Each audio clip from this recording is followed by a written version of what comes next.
പറഞ്ഞതാണ് വീണ്ടും പിന്നെ എന്നെ ഈ വേദിയിലേക്ക് കൊണ്ടുവന്നിരിക്കുകയാണ്. നമുക്കറിയാം, എല്ലാവരും പറഞ്ഞ അച്ഛനെ നമ്മുടെ സെന്റ് ജോസഫ് സീറോ മലബാർ പള്ളിയുടെ വികാരിയാണെന്ന്. ഞാൻ പറയുന്നത് അച്ഛൻ ടാമ്പായുടെ വികാരിയായിരുന്നു. കാരണം ഒരു വൈദികനെ ഒരു പ്രദേശത്തേക്ക് വിടുമ്പോൾ ആ പ്രദേശത്തെ നാനാജാതി വിധത്തിൽപ്പെട്ട ആൾക്കാരെയും അവർക്കെല്ലാ ശുശ്രൂഷകളും ഒരു വൈദികൻ എന്ന നിലയ്ക്ക് കൊടുക്കുവാനുള്ള ഒരു തൻ്റെ ഇടത്തോടെയാണ് ഒരു മെത്രാൻ ഒരു വൈദികനെ ഒരു സമൂഹത്തിലേക്ക് അയക്കുന്നത്. അതിനെ സംബന്ധിച്ചിടത്തോളം ഞാൻ 2005 ഇവിടെ ഈ ടാമ്പയിലേക്ക് കടന്നു വരുമ്പം ഇവിടെ പോളച്ചൻ്റെ നേതൃത്വത്തിലുള്ള ഒരു കാതലിക് അസോസിയേഷൻ്റെ ഒരു സർവീസാണ് നടന്നുകൊണ്ടിരുന്നത്.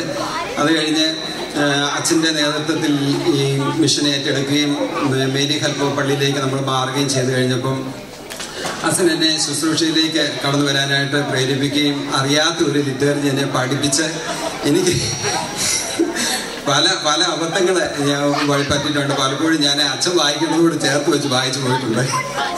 അങ്ങനെ അച്ഛൻ എന്നെ സപ്പോർട്ട് ചെയ്യുകയും ഞങ്ങളെ പിന്നെ സാക്രിസ്റ്റിനെ പ്രതിനിധീകരിച്ച് അച്ഛൻ ഞങ്ങളോട് കാണിച്ച എല്ലാ സ്നേഹത്തിനും കരുതലിനും പ്രത്യേകം നന്ദി അറിയിക്കുന്നു. അതുപോലെ തന്നെ അച്ഛൻ ഞങ്ങളെ വഴക്ക് പറഞ്ഞിട്ടുണ്ട്, ആൾക്കാരും കരഞ്ഞിട്ടുണ്ട്, ഞാൻ വിഷമിച്ചിട്ടുണ്ട്. അങ്ങനെ ഒത്തിരി സംഭവങ്ങൾ നമ്മുടെ ജീവിതത്തിൽ കടന്നു പോയിട്ടുണ്ട്. ഈ സമയത്തിൽ അച്ഛനോടുള്ള കടപ്പാട് ഞാൻ പ്രത്യേകമായിട്ട് അറിയിക്കുകയാണ്.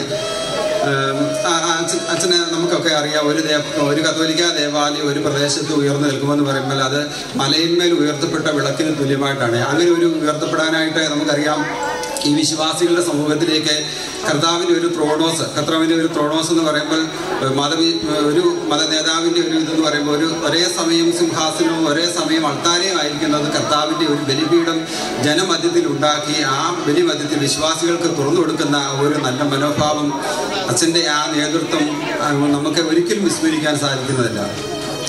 അച്ഛൻ്റെ പുതിയ ഉത്തരവാദിത്തങ്ങൾ ഏറ്റെടുക്കുന്ന ഈ അവസരത്തിൽ അച്ഛൻ എല്ലാ ഭാവങ്ങളും നേരുന്നു. അച്ഛനെ ഒത്തിരി കാര്യങ്ങൾ ചെയ്യാനായിട്ട് സാധിക്കും. അച്ഛൻ പറഞ്ഞു, എനിക്ക് ശതമാനം അറിയത്തില്ല, ആ കണക്കറിയത്തില്ല, അച്ഛനെല്ലാം അറിയാം. അച്ഛൻ പറയുന്നത്, ദൈവം പറയുന്നത്, കാരണം ശത്രുക്കൾക്ക് മുമ്പാകെ വീരൊരുക്കുന്ന ഒരു കർത്താവ്, ഒരു യഹോവ മുൻപേ ഉണ്ടെങ്കിൽ നമുക്ക് അതിനെക്കുറിച്ച് ഒന്നും പേടിക്കേണ്ട കാര്യങ്ങളില്ല. അതുകൊണ്ട് സാക്രിസ്റ്റിൻ്റെ പേരിലുള്ള എല്ലാ നന്മകളും ആശംസകളും അച്ഛന് നേരുന്നു. ഇടവേള നാമത്തിലും നന്ദി.